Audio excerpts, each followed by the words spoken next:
What did you think about me when you saw me? She's got a good one there. Yeah. I don't know, God. What did you think? Come on, you can tell the truth. No. First time I see Kathy, I don't know Kathy. Very. I don't know how that I can explain that. And I Explain that. Right. I don't know how that. Was I fat? Fat. Very fat. I never before in Vietnam and I see people fat. Right. Same her. And I know, oh my God, what happened? What happened? Vietnamese come bà Mỹ, American lady. Right. Right. And then, oh my God, me so skinny, but look her so fat. Yeah. Very scary. Yeah. Right. Yeah. Was I loud? Talk loud. But we don't know, Thailand we don't know English. Right. Right. But I hear her talk the sound very loud. I'm scared.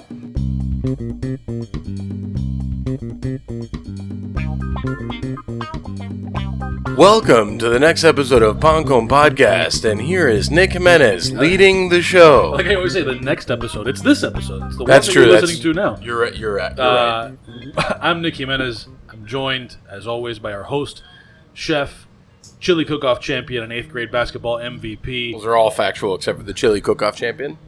Michael Beltran. We are joined by Kathy Manning and Tung Nguyen. They are the proprietors of Hy Vong, which I think it's fair to call an iconic, Miami institution. Certainly, anybody who has been eating in Miami for long enough knows that the two of you are largely responsible for introducing and popularizing Vietnamese cuisine to the city. And you've now written Mango and Peppercorns, a memoir of food, an unlikely family, and the American dream, together with your daughter Lynn and Elisa Ung. Before I sort of step out, I think the best way to introduce this is with your introduction in the book. There's a lot of Post-its in here, and I'm sure that I'll jump in with some notes on the beginning stuff. So this is the introduction from your book. As the Vietnam War came to a close in the spring of 1975, with North Vietnam victorious, people began to flee impending communist rule. Many escaped in boats, enduring days on the open ocean. Those who survived the journey were taken into refugee camps throughout Southeast Asia. The United States, which had supported South Vietnam in the war, sponsored the evacuation of 125,000 Vietnamese refugees who resettled throughout America. Tung Nguyen was one of the first to arrive. She had fled Saigon as the North Vietnamese army approached the city. After a harrowing 9-day boat trip and a brief stay in Guam, she was transported to Fort Indiantown Gap in central Pennsylvania. The military base was one of 4 U.S. processing centers for Vietnamese refugees, taking in more than 20,000 people over a period of 8 months. After 2 months in the camp, Tung was 27 at the time, was resettled in Miami by Lutheran World Relief. Katherine Manning, a 30-year-old graduate student and cashier at the University of Miami, volunteered to temporarily host Tung and 11 other refugees, which every time I read that, it just blows my mind. Wow. And these are 11 other refugees who didn't know each other. Right. Until they found places to live. Tung and Kathy went on to become 2 of Miami's most successful restaurateurs. This is their improbable story, along with recipes for some of their most popular dishes. I think if you took any sliver of that, it would be an incredible story. Right. All of it together in one thing is pretty amazing. That's one hell of an intro, right? Yeah. Yeah. And I've never had to work so little for an introduction. All of it was done for me. Well, that was true. Yeah. I mean, I'm incredibly honored that you guys are here. I can't thank you guys enough for doing this. I think, and I speak for so many that have restaurants like mine now that are, I find to be very different and new in the Miami scene. Like, a lot of what you guys did a long time ago has kind of paved the way for people like myself and so many people like me. And I mean, I can't thank you guys enough. And I'm honored that you guys are here. You know, it means a lot for me to for you guys to be here. For being here. Yeah, thank you. This episode of Pan Con Podcast is brought to you by our sponsor, Drew Estate, and master blender Willie Herrera, who are proud to introduce the Herrera Esteli Miami cigar. Crafted by Level 9 Cuban rollers at El Titán de Bronce in Calle Ocho, the complete Herrera Esteli Miami line is expertly rolled with a lavish Ecuadorian Habano Oscuro wrapper over a rich Ecuadorian Sumatran binder with select fillers from the Dominican Republic and Nicaragua. The new look of Herrera Esteli Miami features a black and gold color tone and is available in the following 5 vitolas. Nick, tell everyone, what is a vitola? A vitola, and by the way, I would like everyone listening to this ad to know, this is the first take, and we're doing very well. I am shocked. I have no idea what's going on, and I have to say it's because of the anxious coffee that Nick has made. Oh, man. Just wait for the poops. A vitola, the term vitola refers to the sizes of the cigars, right? So some of the common ones that people hear are Robusto and Corona and Churchill. Those are all terms for vitolas. The 5 vitolas that I want to interrupt you because it's not always about the size of the cigar. That's true. It is the type of cigar. So tell them. That's true. So the five vitolas that Herrera Esteli comes in are Herrera Esteli Miami Robusto Grande, 5x50. Should we go with like anglicized pronunciations? Is it because your name is on the sandwich? Is this a Robusto Grande or a Robusto Grande? I mean, it depends. How do you feel like our listeners in Salina would feel? I want them to feel like it's Robusto Grande. Bueno, that's a good vitola. So Robusto Grande, which is a 5x50.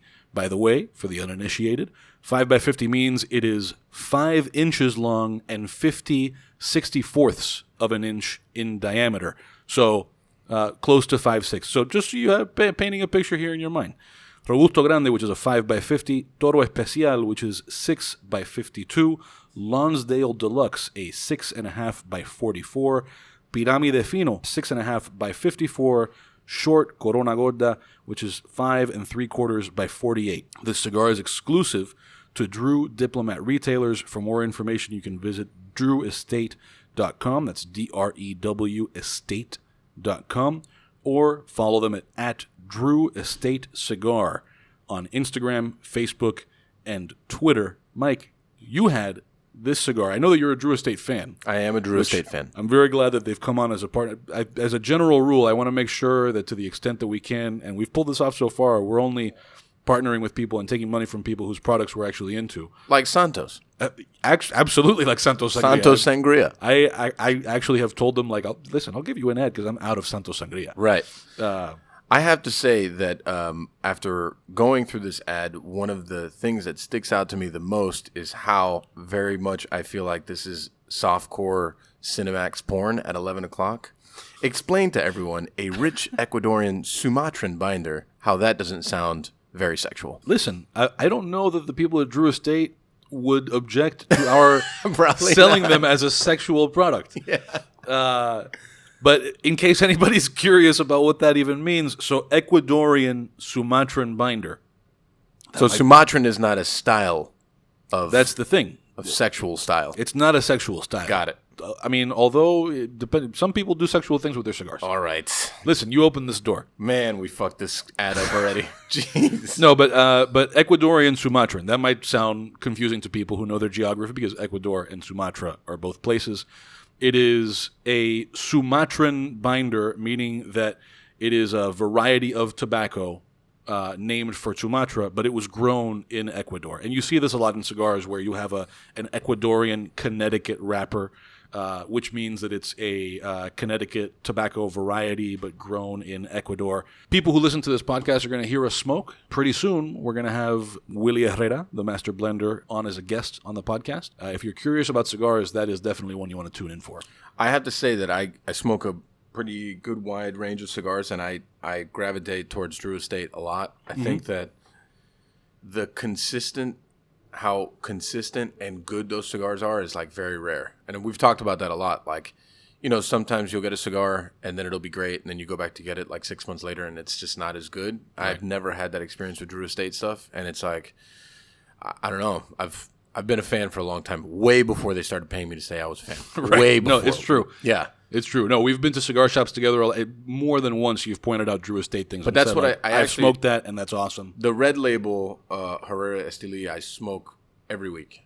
Yeah. Every week it'll be the first, like, you know, when I go to one of these places, I'll go, that's the first thing I grab, and then I'll go into something else second if I decide to smoke 2 or 3 that day. So I'm glad you brought that up, because I want to make a distinction here. You referenced the one that has the red label on it. Red and gold, yeah. And that's the core Herrera Esteli, which is made in Esteli. Esteli is the Nicaraguan sort of capital of cigar making. The Herrera Esteli Miami that we'd been talking about is actually made, and this is referenced in the copy that we read, but El Titán de Bronce in Little Havana. So this is also a cigar that you want to go after. And I remember I passed this along to one of our friends in the social media sphere who was putting together a list of local businesses. And I said, like, hey, you might want to check out El Titán de Bronce. And El Titán in Little Havana is not just in Miami, but in the country, one of a very, very small number of American cigar factories that actually distribute all over the place. So it's cool that, you know, that this is a product that people everywhere have access to. And it comes from a small factory in Miami that has a very good reputation, not just all over the country, but all over the world. Somebody gave me one of these Miami ones for Christmas, so it was delicious. Merry Christmas. So, again, this cigar is exclusive to Drew Estate, to Drew Diplomat retailers. For more information, drewestate.com, or follow them, Drew Estate Cigar, on Instagram, Facebook, and Twitter. We expect sales to go up 20% after this ad. I might cut that out.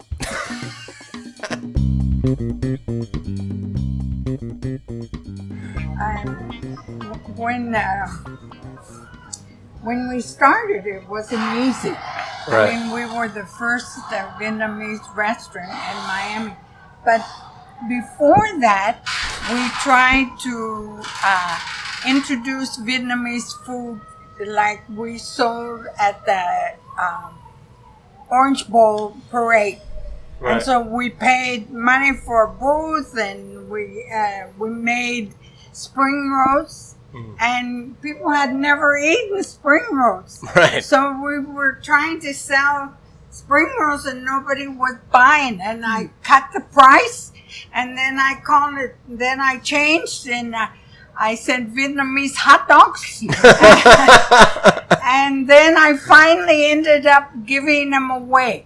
And her eyes were glaring at me because she had made probably 500, 600 spring rolls. And it's all done by hand. Right. So that was the beginning. And then when she came to my house, she was one of 14. She was different. I had every class in Vietnam that would never be together, all in one house. I had old money, new money, no money, country, city. So it was fun. I mean, I had a lot of fun, but she was so much fun because she had never been in an escalator, elevator, never been in a car. Most of the time, she never went anywhere. Her feet didn't carry her. And so she was fun, but she was different. She was pregnant when she got here. And so the people that were going to, I found jobs for people. I got kids in school. I made sure they had their health checked out and everything. She had never been to a doctor, never been to a dentist, never been to a hospital. Right. And so this was all new for her. Right. And that's how it started. But when you wait in the hospital for 12 hours sitting next to someone, you become you get to know each other. And that's what happened. We got to know each other. And we let down barriers. In other words, I come from Iowa, so I'm not afraid of farmers. We had a lot of farmers in Iowa. And she was a farmer. That's what she did. And she also sold soup on the street because her father died and she was the oldest. And it's not unusual to give your children away if the man of the house dies, but Tung, being the oldest, told her mother she'll take care of it. So she started selling soup on the street and then said I can make more money in Saigon, and went to Saigon. And that's how she got on the boat by accident. She was actually came in the first round in 1975. That's when the government really did it well. They had put the refugees in camps, and then people sponsored them, and then they came out. The second wave after 1980, those were the boat people. Okay, over 100,000 of those boat people died on the ocean in 1 year. Because the boats were no good. The Thai pirates, everybody was after them, and they had a hard time. But they were not the money people. They were the Chinese, because the Vietnamese wanted to get rid of the Chinese, and people who knew how to get a boat. I mean, it's like the Cubans, right? Right. A lot of the refugees came, they were boat. They knew how, they had boats. Right. Right? Even when they didn't have boats, they made boats out of something. Yeah. Right. They did, you see. So, so we can ask Tung what she thought of America when she came. Well, I mean, I think just an interesting question, because you said there was 14. How big was this home? So it was in the Grove. Oh, yeah? It was on the corner of Royal Palm and Douglas. Wow. We went by it the other day because we were giving food to the food bank. Right. And it was my mother and father's house. And my mother loved that house. But I told Tung my mother wouldn't love that house now. Oh, no. Because it was all fenced up. And I mean fenced. High fences. Right? And it was so open when I grew up there. That's why I grew up. So when you arrived, grouped with 14 people, what was the initial reaction for when you got here in this house of, people you didn't even know, and you guys weren't familiar with each other? What was that first feeling like? What did you think about me when you saw me? She's got a good one there. Yeah. I don't know, God. What did you think? Come on, you can tell the truth. No. First time I see Kathy, I don't know Kathy. I don't know how I explain that. And I explain that. Right. I don't know how I Was I fat? Fat. Very fat. I never before in Vietnam, and I see people fat. Right. Same her. And I know, oh my God, what happened? What happened? Vietnamese come bà Mỹ, American lady. Right. Right. And then, oh my God, me so skinny, but look her so fat. Yeah. Very scared. Yeah. Right. Yeah. Was I loud? Talk loud. But we don't know, Thai we don't know English. Right. Right. But I hear her talk the sound very loud. I'm scared. But in Vietnam, before the war, an American go to Vietnam. Oh God, everybody very scared.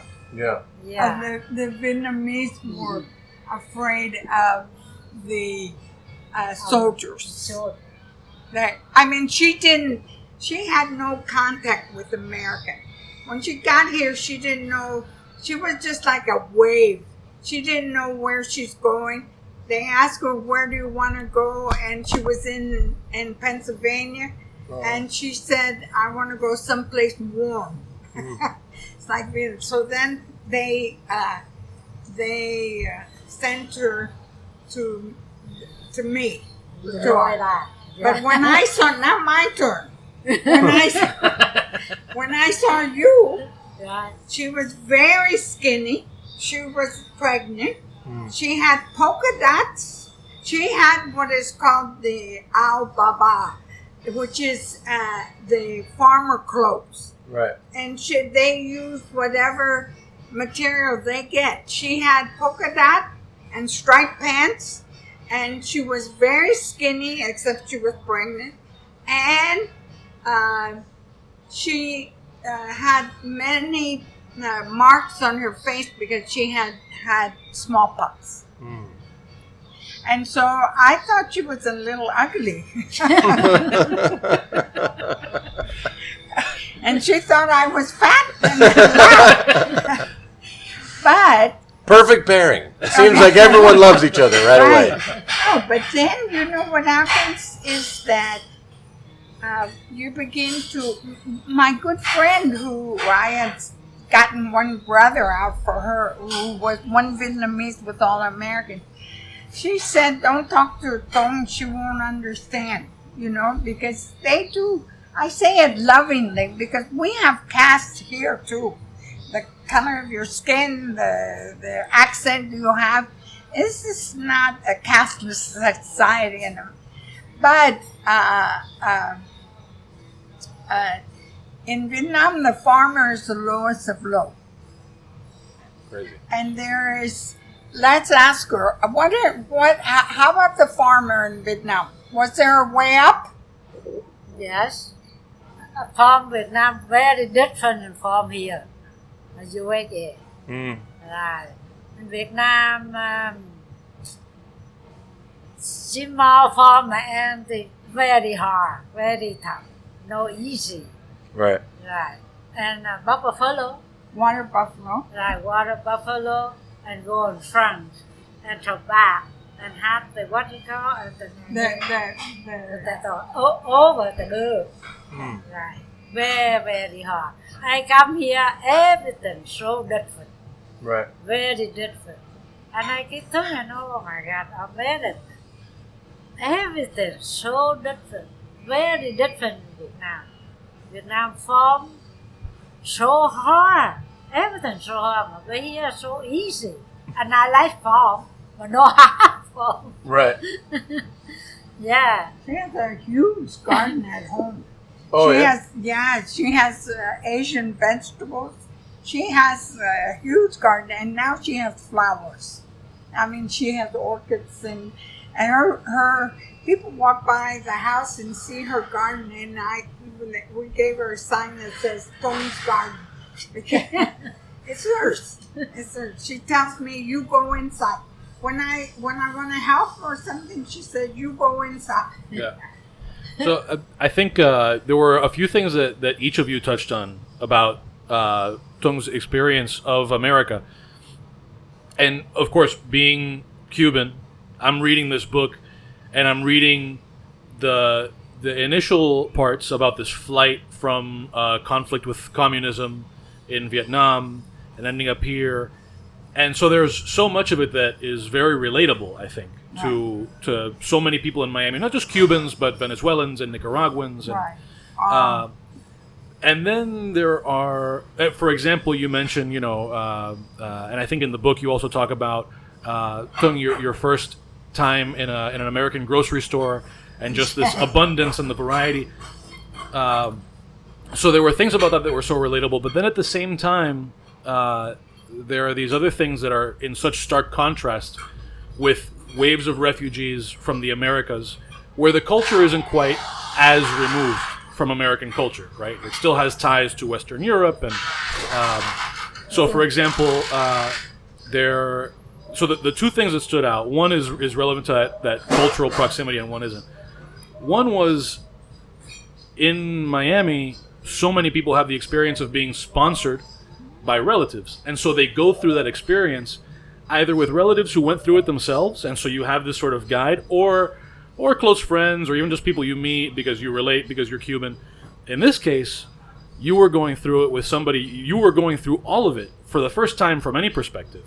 Ah. So I wonder about that, and then also I wonder whether you found that going through that process in Miami, where even if they weren't Vietnamese, maybe people could relate, had some impact on that process, right? Did you ever encounter Cubans and Nicaraguans in the 80s and so on and so forth who thought like, okay, I don't know Vietnam, but I know what that is? Yeah, it's still a familiar system because there was other ethnicities that went through it, right? I mean, it wasn't like, I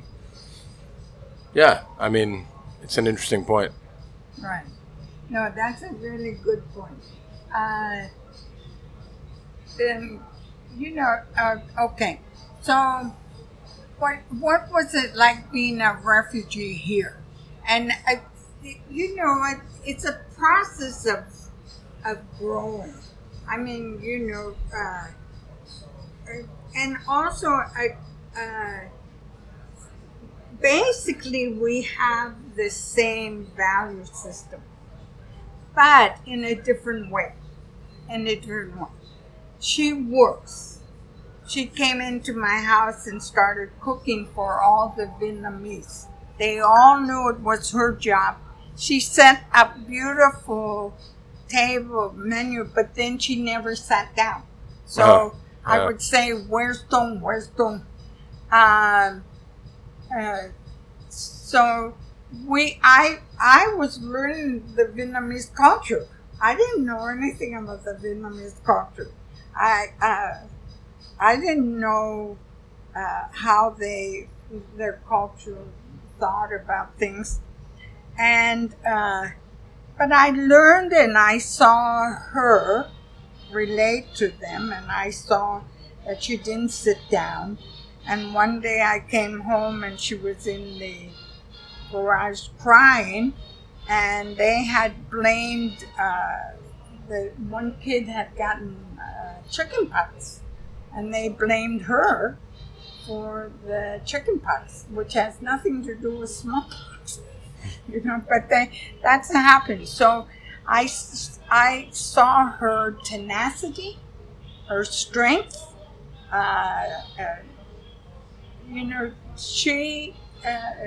She had a lot of.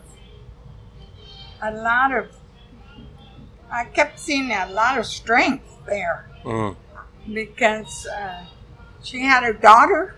She didn't know English. She didn't know anything, and yet she was willing to make it go. Right. Yeah. So I guess interesting timeline from when, the beginning to when the actual restaurant happened. Like, how did that evolve, and how did that evolution, and like where did that decision come from to actually like open up a restaurant and start serving Vietnamese food to a place that had no, I mean, Miami. They didn't know. They didn't know, and I think in a lot of times they probably would still have a hard time understanding it in a lot of ways even today. Arroz fritos. Yeah. The Cubans always came asking, "You have arroz fritos?" But let's ask Tung. How did the restaurant start? Why? How? Oh my God, long way. How did it start? First until funeral thì downtown á. Yeah. Right. First until downtown. Downtown funeral. And they ship and sitting. Right. And H3. So she sold for Vietnamese soup. Right. And we would put the pan in the car. Right. What happened to the pan? And what happened at the open restaurant? And they needed rice and coconut roll. Right. And rice go to sitting. And 37 afternoon to sitting. And rice go to my friend's house, and they have the room, the people sit down, and the coconut roll for the people, and then her right, me and my daughter, and sit aside, and soup turn over. Fell over. The soup fell over. Right. And go home, finish soup and go home, and I clean the car, and I clean her, and oh my God, a lot of work. Yeah. After half the day, more half the day, I can't work nothing.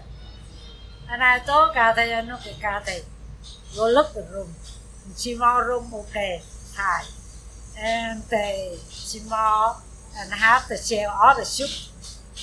She's gonna sell there. She's gonna sell only soup. Right. I think all the soup. Yeah, I know thing about cook tomato. I know thing about that. And cook soup. And begin to start. How long? 2 It years took open. 2.5 years. So we found a place with the right price. Right. We had no money, but it was a clothing store before. Right. 2 stores. You have a hood. You have to duck it out, and up above that. We had to put air conditioning. I only had one back air conditioner.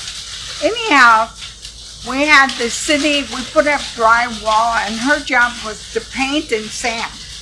And the city came and they said, you have to take it down. It needs to be fire rated. Right. Right, correct. I can build any kind of restaurant you want now. After all that, I can. So we had to take it down and we put it up 5/8 fire rated drywall. And she painted and sanded, but I was lucky. A very good friend of mine, an old man who was construction. He was a contractor. He taught me how to do everything, and he invested his time and money for supplies. That's cool. So we did it. We did it in 2.5 years. At the very end, we didn't have air conditioning, and we had put in ceiling fans. And I said, people are not going to stay here without air conditioning. So I went to the library and got a book and went and got a wholesale unit, read the book, put up the air conditioning, and the city caught me. I say that all the time. Yeah. So then I had to get a friend who was an air conditioning contractor, and they passed it, and then we used my line that I soldered for 20 years. Wow, that's pretty incredible. Huh? Yeah, so, and the first air conditioning lasted 20 years. So the air conditioning you guys did lasted 20 years. Yeah. Wow, that's so much more than any AC guy now in like Miami could say. That's for sure. I think I've replaced our AC like 6 times in 5 years. That's the things that we laugh about, because when you're doing that and you don't have any money and you don't know where it's coming from, you have a lot of hope. Yeah. Someone asked me the difference between hope and optimism. And we didn't have optimism. We didn't think about optimism, but we had hope. So the name of the restaurant is Hy Vong, which in Vietnamese, in English, means hope. It's that for your work, you're going to be blessed. Okay? That's amazing. And somehow somebody, she says Troy, which is God, is going to bless it. And so we thought, I didn't think, I just went. Yeah. I mean, I think all restaurants that are special start with hope and faith. Right. You know, like when you have a story to tell, it's tough. Not everyone would understand it. Right. So when the AC was working and you opened, what was that like? The beginning, the very beginning. Like, what was like the first day at the restaurant like in the first year? What was it like the first day it opened? Were you busy? Busy. No, first day you Oh, opened. food that? No. No, yeah. No. No, took a long time. Well, not that long. No, no, long time. Okay. Oh my God, no, half money pay right. You remember, Miss Lemon come half money right? Yeah. Yeah, But, but right before tea. but what happened that it got busy? Oh, that got lazy. But why did it get busy? Why to be say and Miami Hill? The Miami Herald. Yeah, Miami Hill help a lot. That's when food writing was great. Right. Yes. That's when No, food writing those, was. that we didn't do any trickery or any of that stuff. We never did. We never, I didn't want to know who was there. If he was a food writer or this, I didn't want to know, because when you go to Hy Vong, you come in everybody equal. I mean, I don't care whether you have money or no money, or it doesn't matter. It's that everybody's equal, and my business plan was that you come out, you rest, you eat good, and then you go back. And what happened to Hy Vong, people started talking to each other, and we had a lot of people get married after eating at Hy Vong because they didn't have anything to do but talk. Yeah. And it took, They had hope also. yeah, They had hope also. That's it. And so it took 2 hours, and and no music. Oh, no music. No music. And Wow. so the only thing it had was conversation. And sometimes conversation with other tables. So how long after you opened did the Herald write about it that it got busy? Was it a year? Was it 6 No, months? It was more? No, 2 years. No. It was 6 The Miami months. Hill, Right. The no first one. cafe, 1 year. Okay, 1 year. We'll One let year. her have her Yeah. say. Okay. 1 year. 1 year. 1 year. So when they wrote about it, it was Yeah. It took off. busy. Yeah. Busy. Very busy. Very busy. Not enough people to cook, right? Yeah, I know. That But feels. she didn't Yeah. want anybody to cook. Oh, yeah. I am ambitious, and she wasn't. I mean, I wanted her to be a celebrity chef, and we have a line, and she didn't know any of that, and that's not her style. And it took me a while that, she's right. She's right. But her food was her voice, and also was her self-esteem. She began to feel accepted. So how many people would you guys do a night on average when you guys got busy? How many people? Yeah, how many people? How many covers would you do? Like, how big was the restaurant? Okay. How many times would you turn the We room? started with 4 tables. Wow, that's amazing. God. 4 tables. And so one table, you could put the lid. I mean, the tables were, there was a hole in the wall.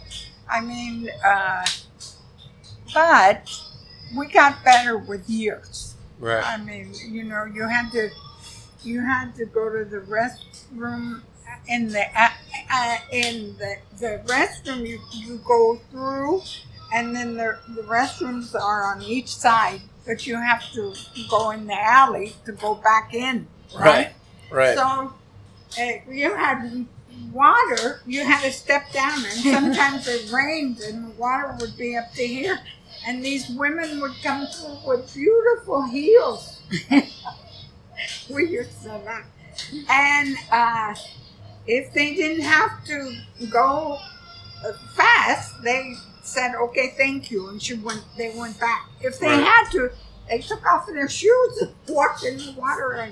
And So I guess after the first year, what were some of the most trying times? Like, what were the things that you felt were? I mean, it was the restaurant was around for a long time. So what were some of the things like that you remember that was like, man, I remember that was very tough, and this moment in time was very tough? I'm sure there were more than a couple. Okay, let her. I'm going to disagree with her, but We already know we're going to disagree. But I want her to have her voice. I know what she's going to say. Okay, You've been through this before. Yeah. No, I know what she's going to say. Okay, what was hard about Hy Vong? What was it hard? I mean, was it that? I mean, in the beginning.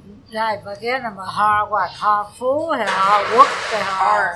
What was it? Situation. Like, what was something that you remember that it was like you felt like it was difficult either from food or from people or like the building itself? What was something you remember as like that was a very difficult time? Yeah. First time they Hy Vong beginning Vietnamese and restaurant beginning. And American first restaurant Vietnamese. Yeah. American don't know Vietnamese food. Right. That's very hard time. Yeah. And I know cook too much beginning, and I knew the American don't know Vietnamese yet. But before, right now, a lot of Vietnamese. Right. People know more, and before no have Vietnamese. Beginning, no have too many. But first, and the Hy Vong open, and I know that the American don't know. And hope the film roll. Okay. Yeah, hope that the film roll American love. Mm-hmm. Right. And people teach, and people eat it out first, and people eat the food. Not the person, people talking. Right. Talk by talk, and we will take that. And oh my goodness, after 2 years, so busy. Right. People long line outside. But go one cook. One cook how many years? Oh, 38. No. One person. Was I a problem to you? Eh? Was I a problem? No. You, Kathy, with morning her go pick up what do you call a chicken, vegetable. No, I picked up everything. But Right. I picked up everything. And come to the restaurant. Did And you I like me would. giving stuff away? Absolutely. No, I know how that feels. No, I know you didn't. No, that's for it. sure. That's why Yeah. she would get so mad. Yeah. But sometimes people won't taste the food if you don't give them a taste. Right. Look, pork rolling cakes started as nobody, they looked, and I said, taste them. So they started tasting them. Now they became the biggest seller. Yeah. And that's all done by hand on a cloth. I totally understand your point, and I totally understand her point. Yeah. You know, I get it. They're never going to appreciate it unless they try it, especially something that they've never heard of or seen before. But then it's a lot of work. It's a lot of work. Mà có one May and how many years? No, but then it's what the reason she's saying. Then later she got a helper, like 25 years later. What? Say it again. I'm sorry. She got a helper. How many years later? Later, 25. 25 years later. Yeah. Mà có She- one May. It was just you for that long? All night. Wow. That's We kept her out of trouble. Yeah, definitely kept her out of trouble. Wow, you had to help her after 25 years. Right. No. But I used to Shop woman. Yeah, yeah. I used to try and say, let's have a line. Right? Yeah. But in Vietnam, they don't have lines. You know, there's no line. You sell on the street, they sit down, you have a long pole, and you have soup on one side, bowls on the other. It's Vietnamese fast food. Right. And you get it and you sit down and eat. you know.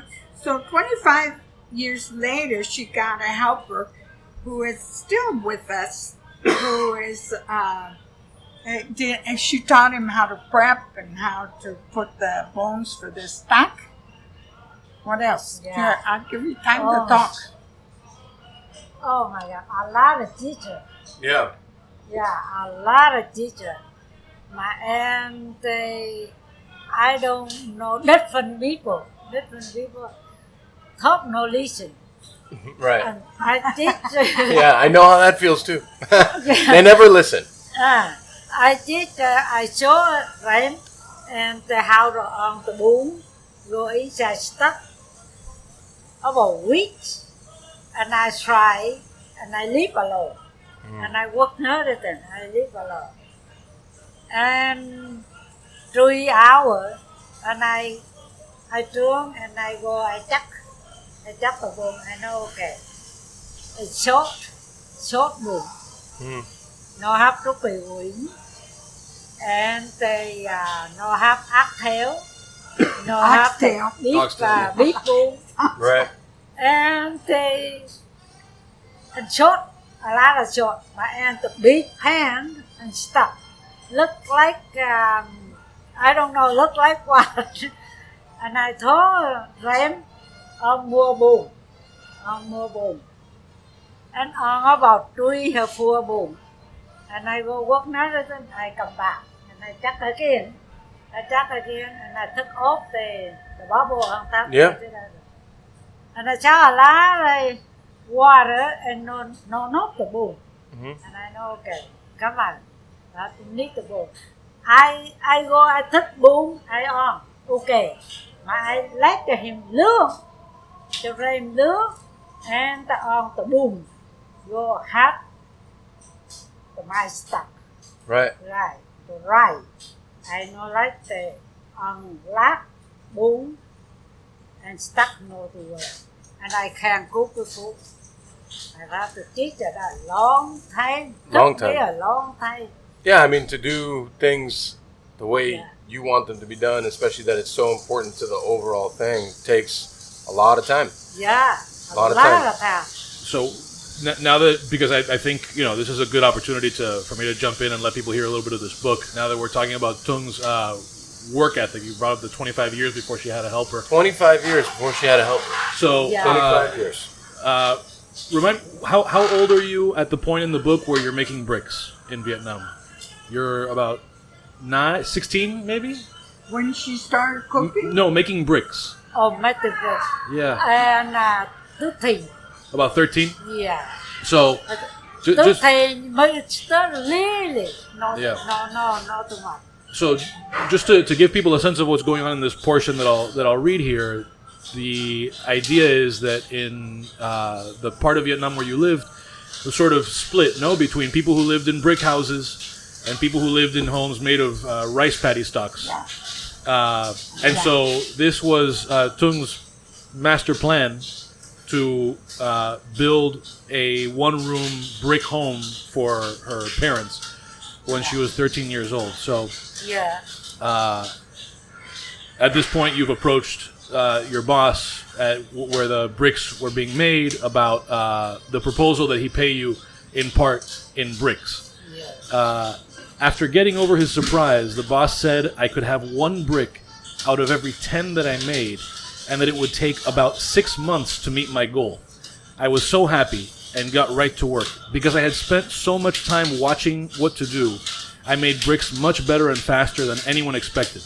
Each night, I piled up to 30 bricks in a makeshift wagon and rolled them home. As the pile outside my parents' house grew larger, and they grew more suspicious, I told them I knew someone who would buy them from me. They weren't totally convinced. Why is Tung keeping so many bricks? My father asked. I don't know. This was, am I saying this right? Banoy or Banoy? Banoy. Ask Banoy. This being her, Tung's grandmother. I don't know, she lied. After only 3 months, the pile had grown high enough to build the house. I gathered my entire family outside and pointed at the bricks. I will not be selling the bricks, I said. I will be building a house for mother and father. Next, I presented my parents with the earnings from my job, enough money to pay people in the village to help build the house. My mother wept. My father teared up, then walked away so that others would not see him cry. When he returned, he said, "I don't need to eat dinner. I am full of happiness. We built the house, except for the roof, in 10 days, paying some people in food cooked by my mother and Banoy. I glowed with pride as I saw the men grinding up oyster shells and mixing them into a paste, not to smear over rice paddy stalks, but to glue the bricks together to form solid walls. After the walls were finished, we had to build the roof before we could move in. That involved me working at the clay tile shop. It took a whole year to earn enough to earn enough tiles for the roof. But at last, my parents had the house I'd always dreamed of. It was always dry inside, and no one could treat us poorly again for living in a house made of rice paddy stalks."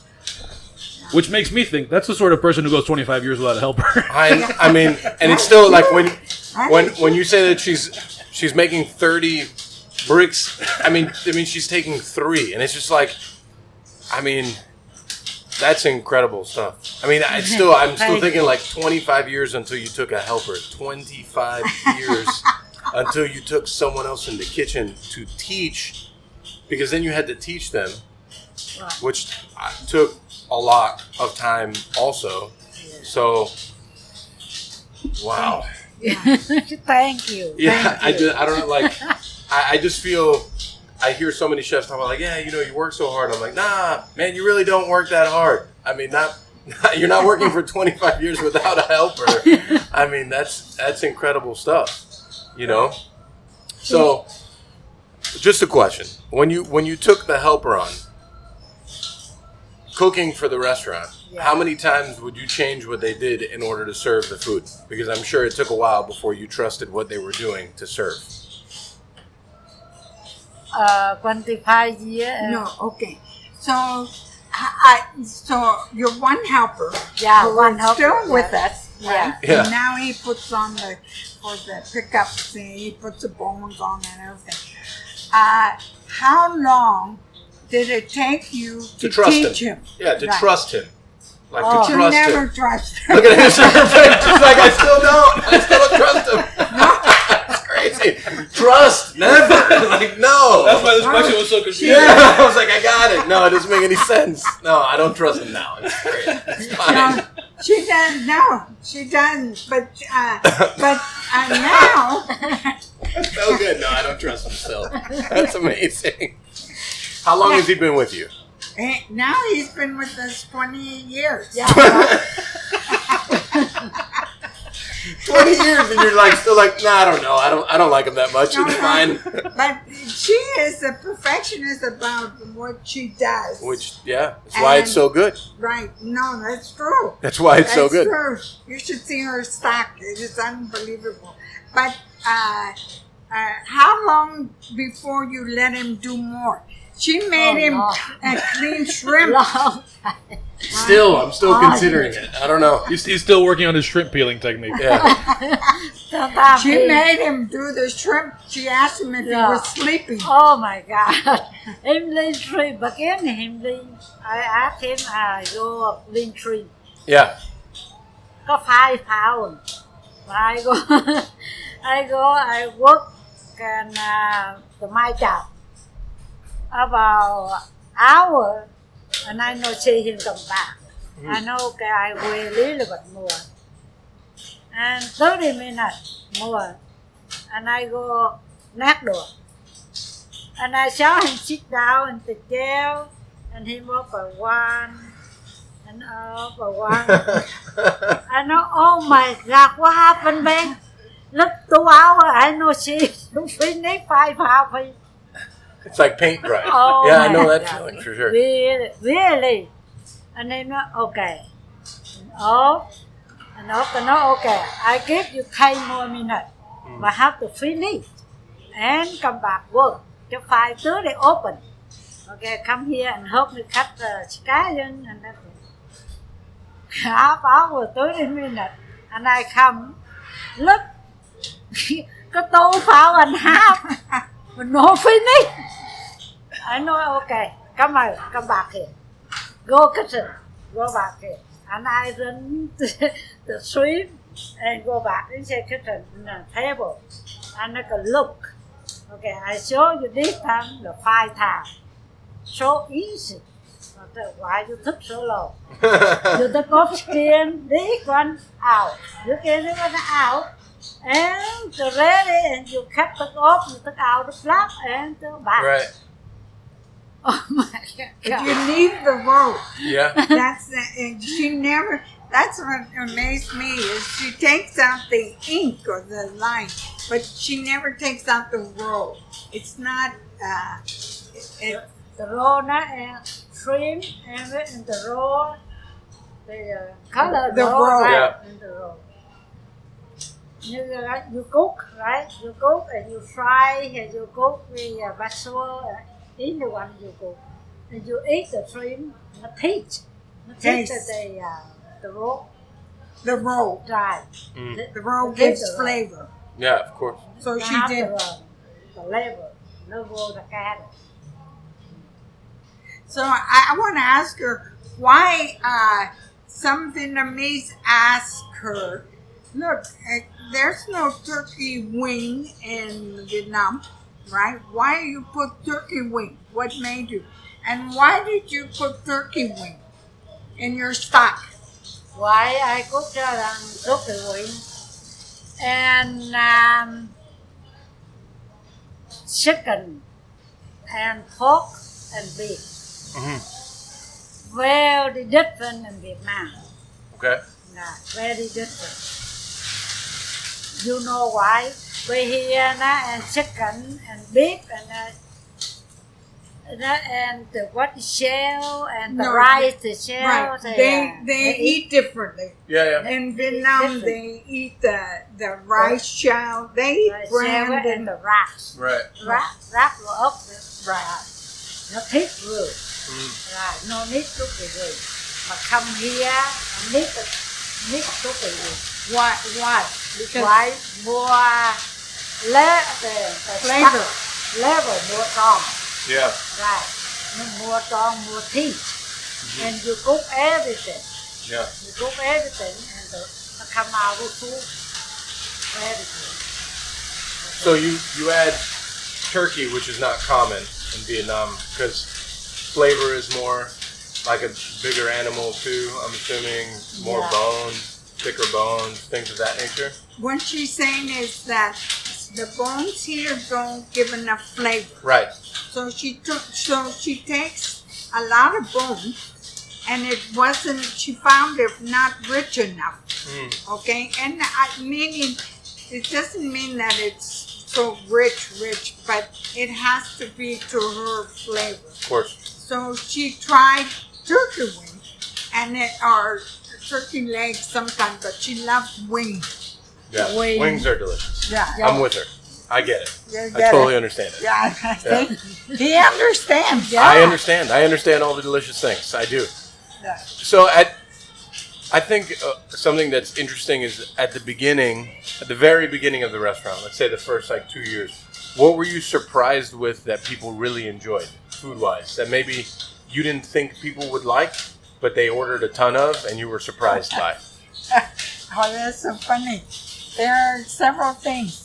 One, I like several beef things. tongue and ginger. Oh man, I love beef tongue. Beef tongue and ginger. So good. Curry chicken livers and gizzards. Oh my god, that sounds With delicious. sometimes you put in duck hearts and duck gizzards and. In your restaurant, you go Hy Vong? No, he didn't. No, I did not. Okay. Oh, no. So those are big salads. People wanted them in the book, but the recipe, but they didn't okay them.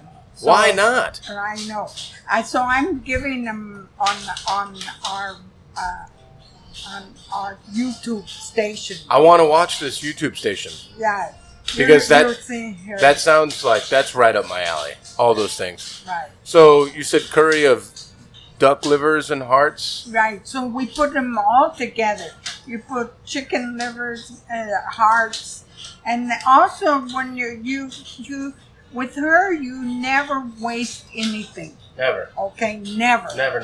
So, I'm with you. we had duck, half roasted duck with blackcurrant sauce, and she would use the livers and gizzards from the duck and put them in the other liver curry.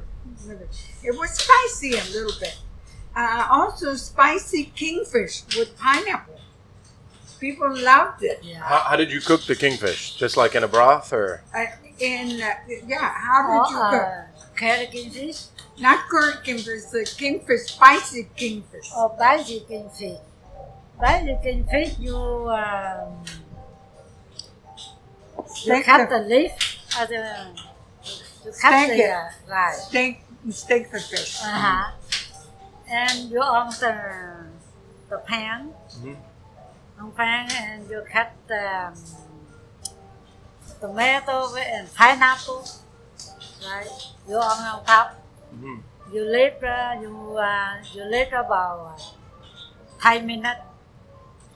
And 10 minutes, and you ready, you cook on top of chỗ. You hold the pan, you should try to not move. So no stuck inside the pan. You underneath. You move. And you on top, you on low heat. Okay. You on low heat and you on top. And you wait. And this side you cook the hand kingfish, the bone fish. You took a stuck.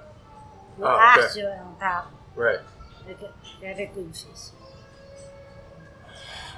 This all sounds like very delicious. These are all things that I very much love. The curry, livers, and hearts, I'm not going to get over. That sounds like very good. So, I think, what were the dishes that stuck forever? Are those some of the ones that you were shocked that people really liked, or was there like one or two dishes that were there forever and ever that never came off the menu? They weren't there in the beginning. Oh, for the spring rolls were been there forever and ever. Makes sense. And in the beginning, we didn't have mint. And typically the Vietnamese used a lot of herbs, fresh herbs. So as we went along, we added the mint. I found they sold mint, cilantro, basil, you know. And so spring rolls is one, forever and ever. Forever and ever. We can sell them. We did a pickup just last week, and we sold over 500 spring rolls. Wow. And they have to be made. Yeah. And and we haven't added any more people. Yeah, there's only one person, and we're not sure about him either. I'm always available. He's on thin ice. He's on thin ice. He has been for 20 years. I'm always available. Yeah. Now she lets me do something. Oh, yeah? Oh, yeah. Now, did that take a while? But for long. And it was never right. Yeah. But so that's You're on thin ice too, then. Yeah. You also are on thin ice. The other thing is pork rolling cakes, where she soaks rice all night, she mills it, she makes it into a watery powder thing, but she does it with rice. So she soaks the rice, mills it, and then she steams it on a cloth. So it comes, she uses a flat chopstick that goes around and around, and you go under and you lift up and you put on an oiled plate and you put the stuffing and you roll it up. People die for them. I would die for that. Yeah. I'm ready right now. I'm ready for that. You tried that? No, I haven't, but I would love to. And on top you put fried shallots, mint. If you want, you can put scalded bean sprouts. At the restaurant, we put scalded bean sprouts with the mint and fried shallots. But pickup, we're just doing mint and fried shallots. And you have to fry the shallots. I mean, you're not buying fried shallots. No. You shouldn't buy fried shallots. Yeah, I'm with you. So, Right. Kathy, if I understand correctly, I mean, you were primarily the front of house person. I was front of Right. the house. To talk a bit about, and of course, Tung, if you have something to say here to jump in, because it involves you, no? about what it was like being the direct connection to the customer at a place that was so characterized by this culture other than your own. No, where you're learning almost at the same time as Yeah, the but customer. I learned fast. Sure. Okay? But I had to be the go-between the kitchen because I could be the one to see the food go out. And so sometimes if you're tired, you're a chef, right? And you forget a duck, it's overcooked. So, but I couldn't tell her that. She would go berserk. Got right? So I would just order another duck and tell the customer, look, take that duck home, or eat that duck, or take a good duck home. Yeah. I would make it work. You tell the customer, because if we tell the kitchen, we're all dead. Yeah. No, because We're going to it be out of happens all to the helpers. It happens to everybody.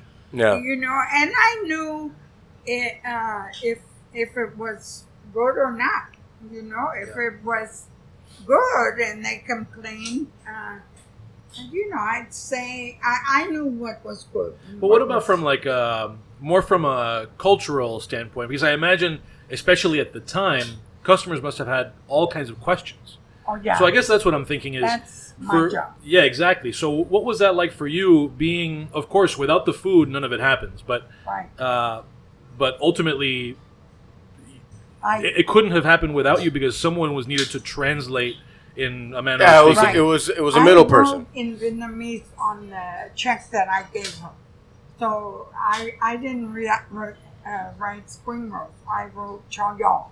Oh, but I even mean translate in a figurative sense. In other words, taking Vietnamese culture and making it intelligible guest. to the guest. Yeah. Like trying to Okay. tell someone from Miami what that meant. We didn't try. As an example, this isn't Vietnamese, but as an example, like I remember, I wish I could remember the name of this Indian restaurant, but I was with a group of friends and we were at this Indian restaurant, and our waiter and all the staff are Indian, and it's three of us Cubans at this table, and I forget now what dish we were asking about, but our waiter, you know, is taking all these questions, and oh, what about this one thing? And he says, "Where are all of you from?" And we said, "We're Cuban." He goes, "It's kind of like carne con papas." Nice. And so, Yeah. and so, in a way, that sort of thing is necessary, because if it was just a lot of people who were new to each other's cultures, there would be no bridge. Right. No, you know, you have to explain. So cellophane noodle, you say it's made from bean bread, which are mung bean, right? And then you tell them how it's cooked, right? Sometimes, like calamari was an appetizer, and the people learn the food really fast. But I would serve a calamari here, and then I'd come back, and that calamari would be 6 tables down, 3 tables down, because we added tables later. So everybody shared. I explained the curd chicken and sweet potato.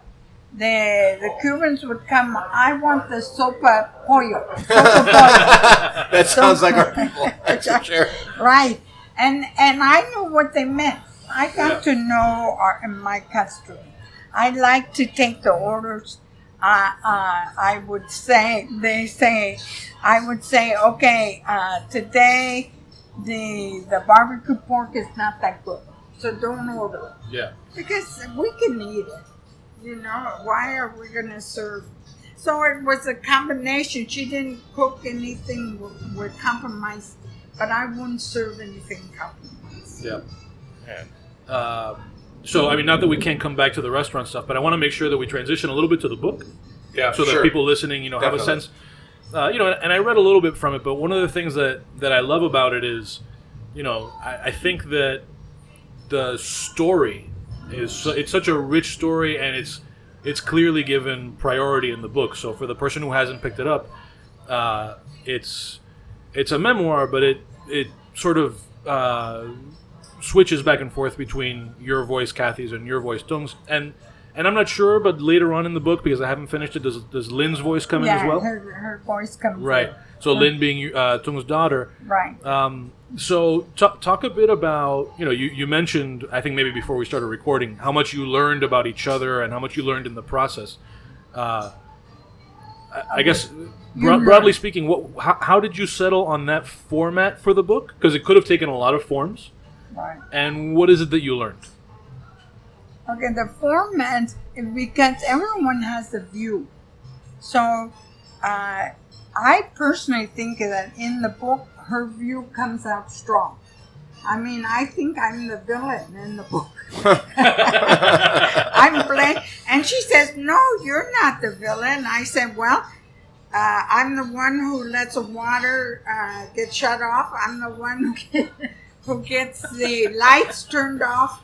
That she can't make. I mean, she made me a villain, which wasn't always true. So it needed three voices. I mean, it needed it.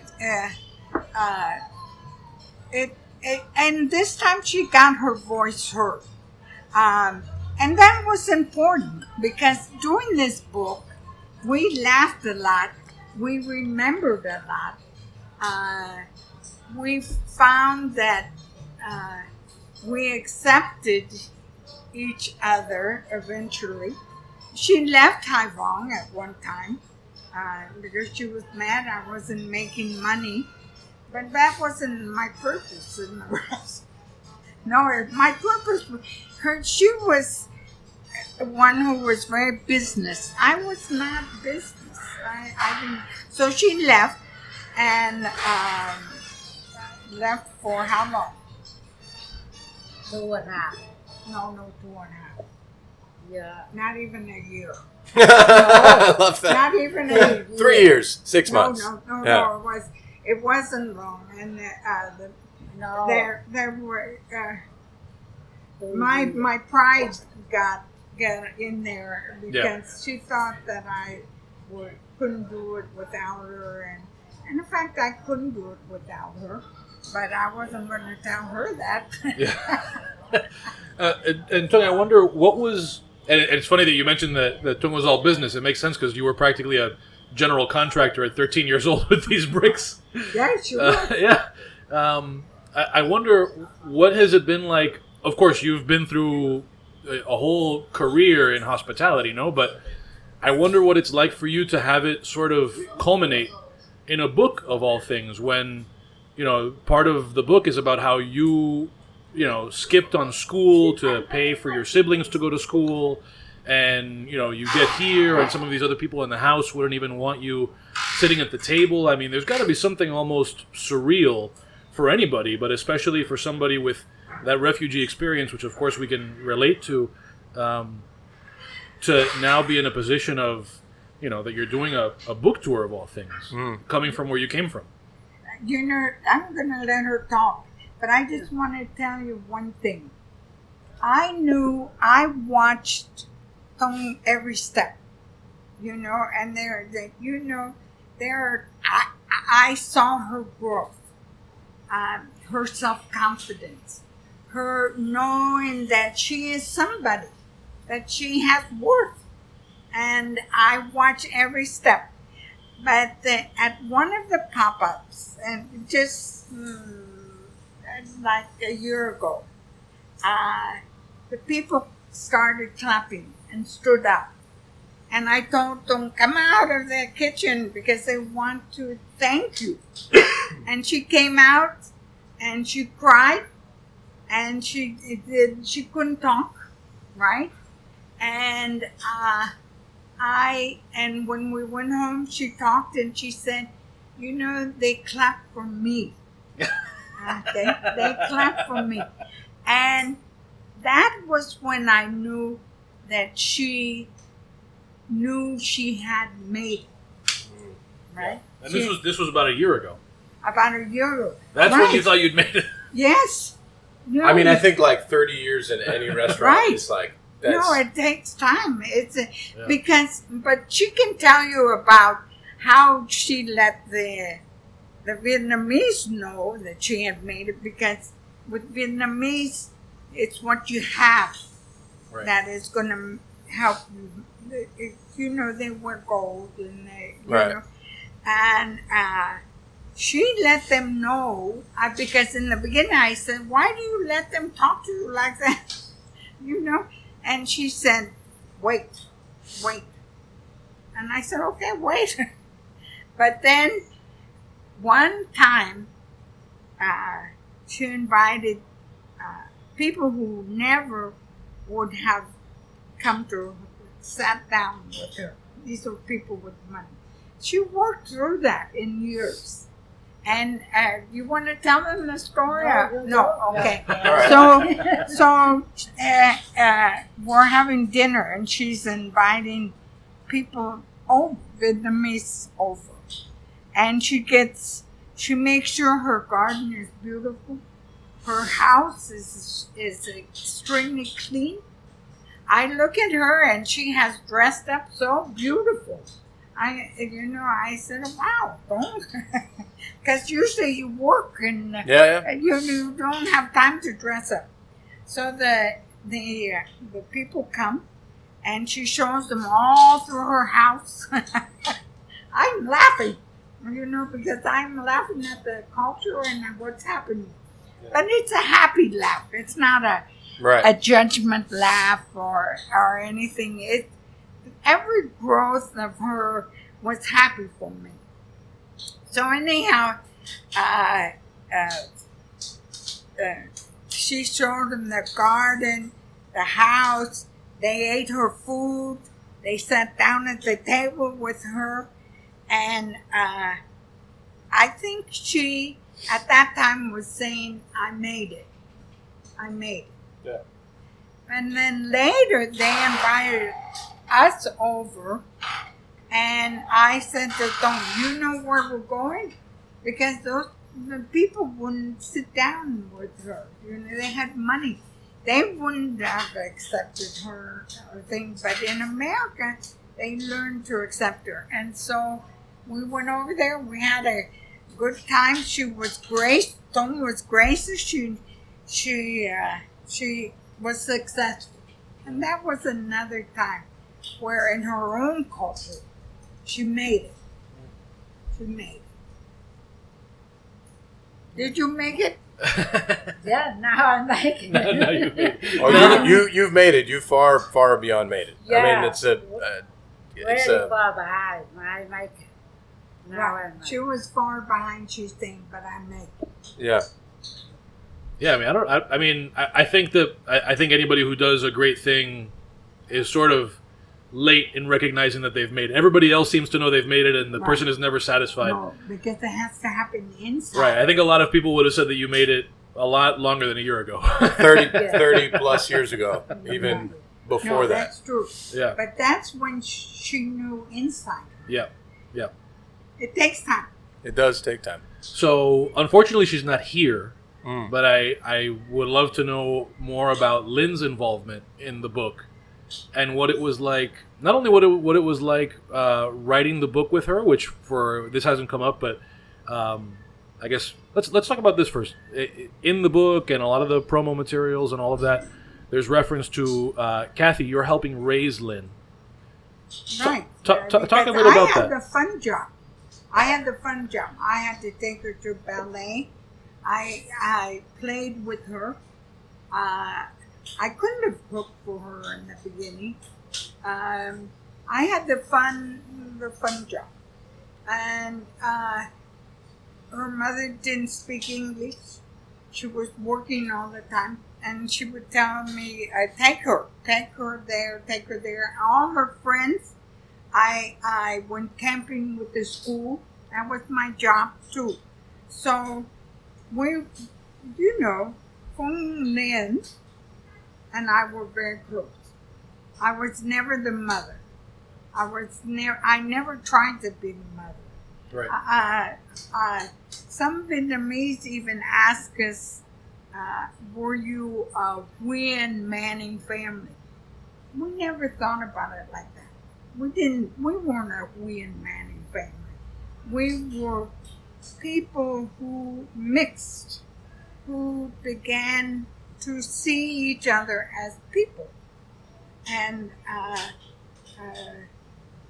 it was not, and we began to see our customers the same way. Our customers, we love them.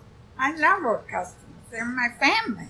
Yeah. You know, they become your family. Right. It isn't so.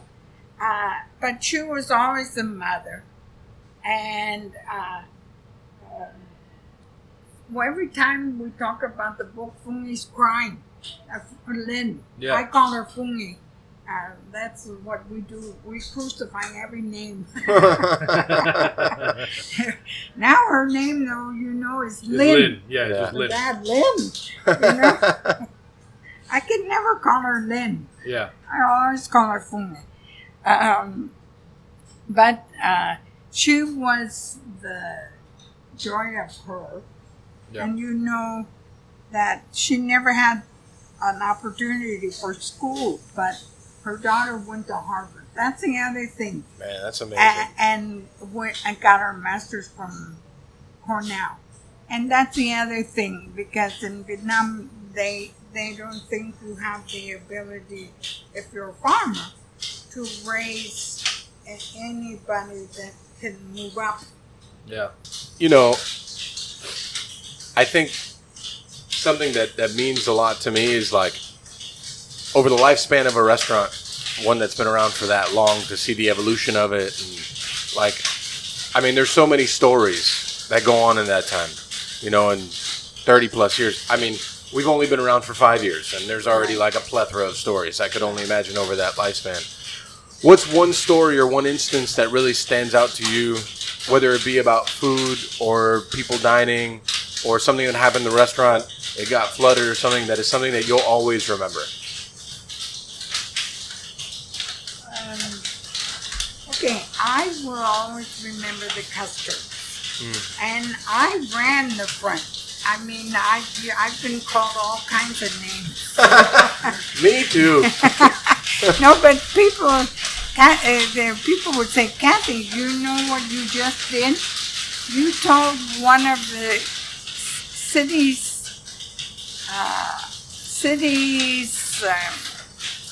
Like a commissioner or something. yeah, right. Something And that doesn't really matter much. Burger, that's the right word, right? That Burger King was down the street. Oh, I love that. God. That is bad, but that's God, why. you're the best. But, You are the best. But you know, when my lawyer who sat and ate, you know, right? He always said, you know, she's blatantly honest. Yeah. She's blatantly honest. So, I think one thing that stands out was for me to watch and to see is when someone, I didn't know he was a reviewer. I didn't want to know who was who. Because even Fungi, when she came to visit, she had to sign the list to get in. Love that. There were no other way. But one guy came and the table was a 6-foot table. It seated 6. He was 3, and he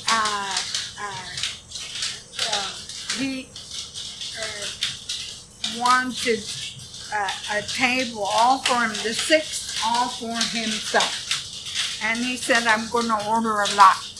And I said, "That doesn't mean anything here." Yeah. So now you're getting the idea of what I was. You know, I was called a combination of a disoriented cat lady and a soup Nazi on Seinfeld. The cat lady soup Nazi. That's amazing. Yeah, but you know, so I. That's a shirt. You should make that shirt. So anyhow, I said, that doesn't mean anything here. You're going to have to ship. So he was 3, and I put 3 more. And during the evening, I looked over, and they were having the best time.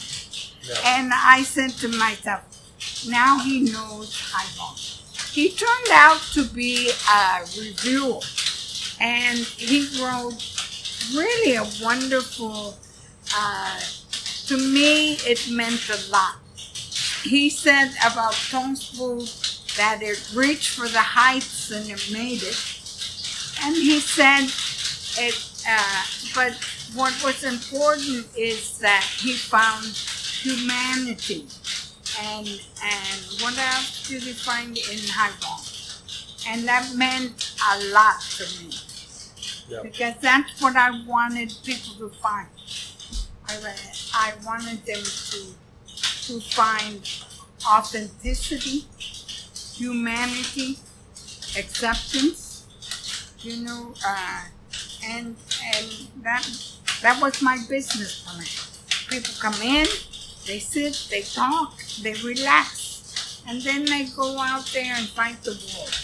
That was my job, to feed them. Yeah. I mean, I don't even know how to follow that up. Well, did you have? Is there a story that comes to mind for you? Some story from over the years that you always remember? For her?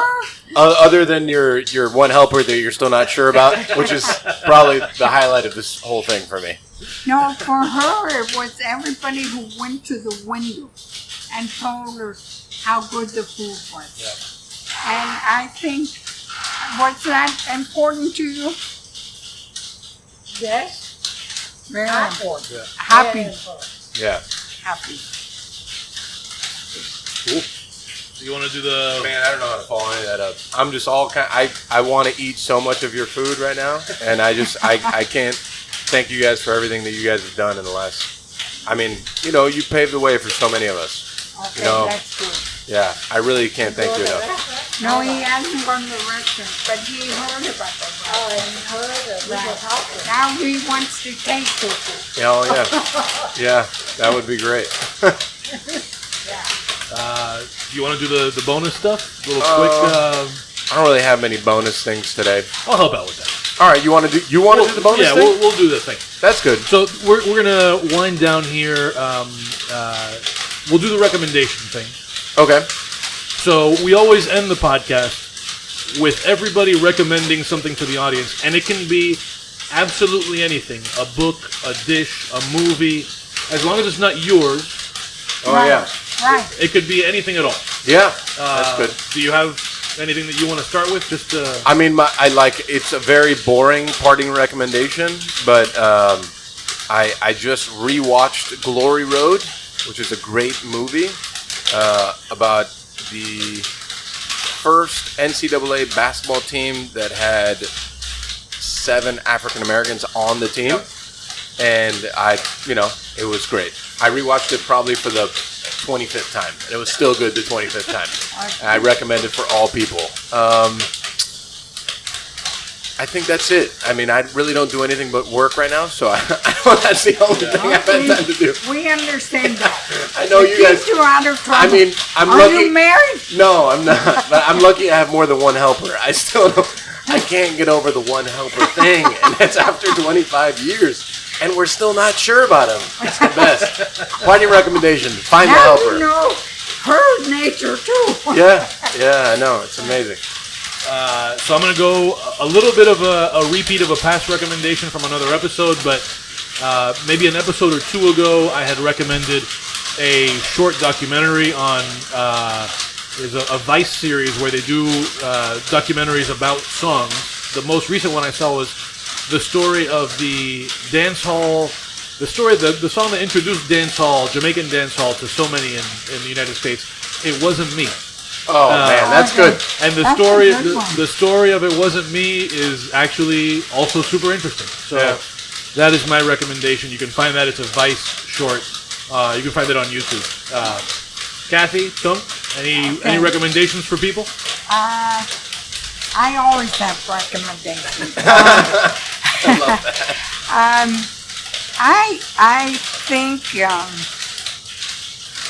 to help understand Hy Vong, there's a good book that is written by Isabel Wilkinson. It's called Cast. And I recommend that book a lot. I think that every American, we need to read it and because of what is going on in America now, we need to read it and we need to feel it.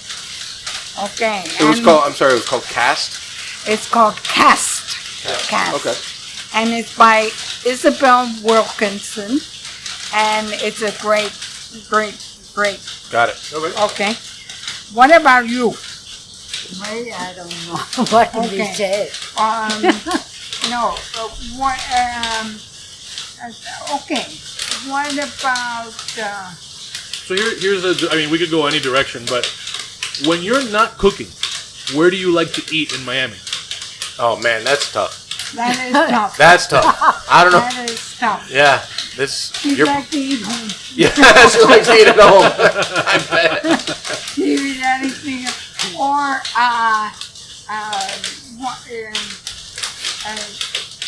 what food do you like?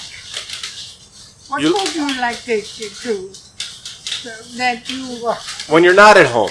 when you're not at home? If you eat anywhere outside of home. What do you like to eat? Oh, I know. I mean, I'm gonna go there tomorrow. Wherever you say, I'm intrigued to try it. Okay, bueno, what do you like to eat? I'm hungry.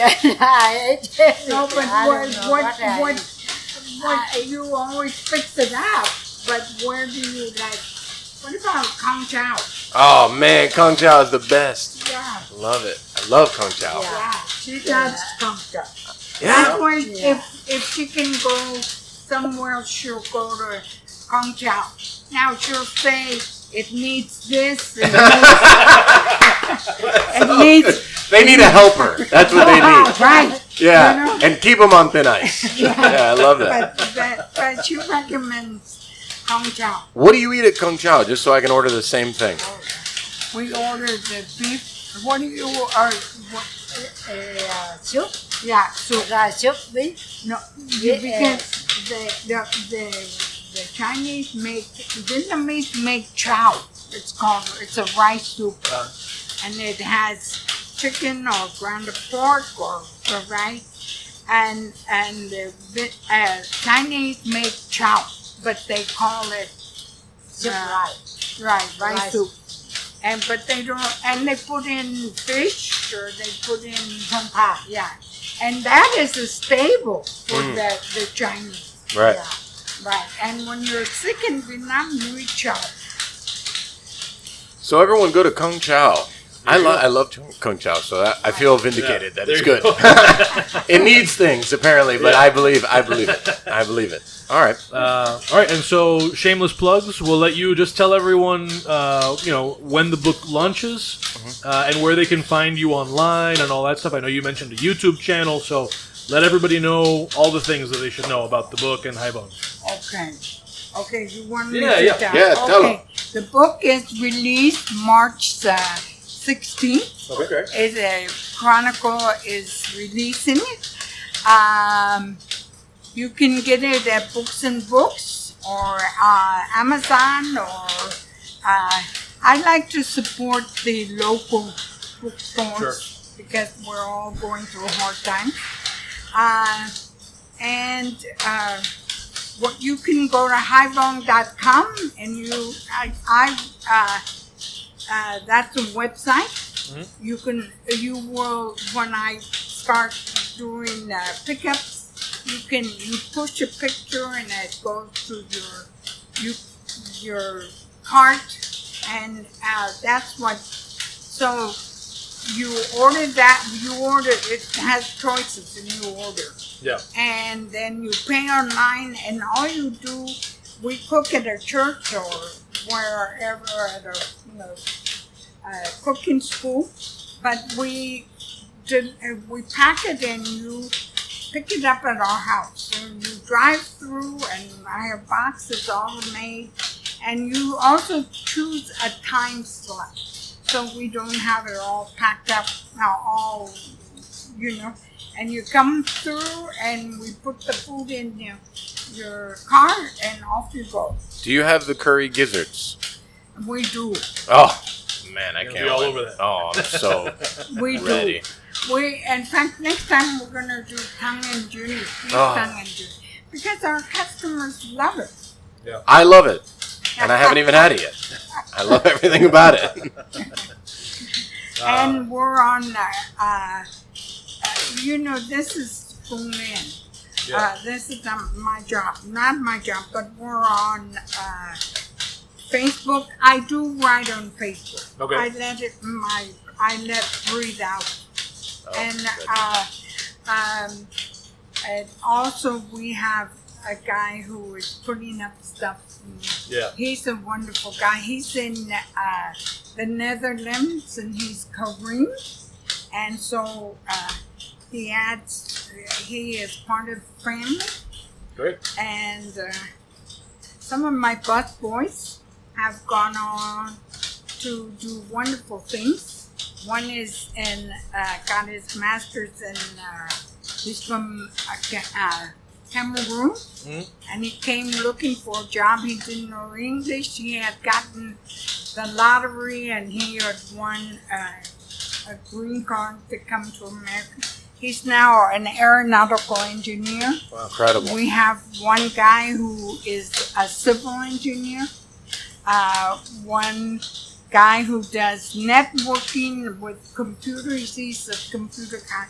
And these guys stayed with me for 5 years, 6 years. They made it through school. Yeah. Amazing. Good stuff. So we'll do our plug things. You want to tell the people the things? I'm on all the things. All the things. It's dademag.com/Pangkong Podcast. We're at Pangkong Podcast on Instagram and Facebook and Twitter and all the social media things. Nick, why are you so wet? Are you like... Because I'm under a leak. I was wondering the whole... Okay. All right. Sorry. Finish. Yeah. My bad. Nick is all wet, everyone, and he's just taking it like a champ. I'm under a leak. Yeah. And I'm holding the table from wobbling with my foot so I can't move. I love that. That's Yes. good. This is dedication. Yeah, it is. Pangkong Podcast on all the things. If you want to support what we're doing around here and get me out from under this leak, it's patreon.com/DADEMAG, DADEMAG, for as little as $1 a month. The Mug Club is growing. If you are in a certain tier, you can get a mug. Thanks to all of our mug people. We have several mug people? We have several mug people. This is crazy. Some people The who world haven't is gotten their mugs nuts. yet. It's a crazy place to be. And yeah, follow us on all the things. You can even see somebody in Connecticut who listens still to the can't believe podcast. that. I just making one of Mike's recipes. Totally from a cookbook. off topic. On topic, but off topic. So you guys, obviously, the book is being released this month in a couple days or whatever. So I was part of a book that they did in Miami, just like a group of chefs or whatever. And I did 2 recipes in the book. And I, for the life of me, never thought anyone would ever recreate my recipes ever. And somebody recreated one of my recipes, and I was like, that's crazy. Yeah, it makes you happy though. Yeah, it was very, and the whole time I felt like telling them, like, you have to plate it like this or Yes, like that. right. And I'm like, Yes. and I'm like, Amen. you need to add more sauce, which I'll reach out to them in person and be like, listen, that's how you do it. But it was very, very cool and very interesting. So now I understand the book thing just a little bit, just 2 recipes deep. Thank you guys. So this is where it ends for the non-Patreon people. But if you are supporting us on Patreon, you'll hear an extra few minutes, and we'll do a little lightning round with Kathy and Tung. But so that people hear us. I realized after several edits, people who don't pay don't hear us thank people for being here. So thanks to both of you. Thank you both we usually so thank much them for afterwards. doing this. Yeah, it's been tremendous. I'm incredibly honored, and thank you so much. It's like, it's crazy. Thank you. It was fun. Yeah. So you guys were fun. We suck, but you guys are great.